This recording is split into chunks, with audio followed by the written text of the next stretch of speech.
চাটুকার সাংবাদিক মুন্নি সাহা, যিনি কখনো বা জামাত, কখনো বা বিএনপি, কখনো বা হেফাজতের উপর চালিয়েছেন মানসিক টর্চার। এই মুন্নিকে কেউ বলে পুরুষ, কেউ বলে মহিলা। বৈষম্য বিরোধী ছাত্র আন্দোলনে ছাত্রদের উপর চড়া হয়ে নিউজ করেছিলেন মুন্নি সাহা।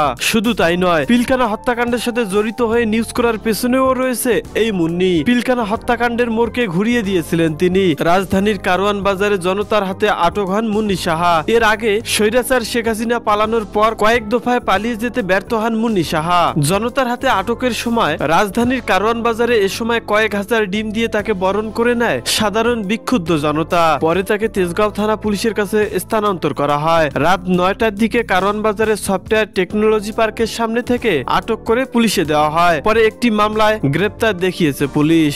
দর্শক, টাকা নিয়ে সংবাদ পরিবেশন করত মুন্নি সাহা, যার প্রতিটা রন্দে রন্দে লুকিয়ে আছে দুর্নীতি, চাঁদাবাজ, দখলদারিত্ব।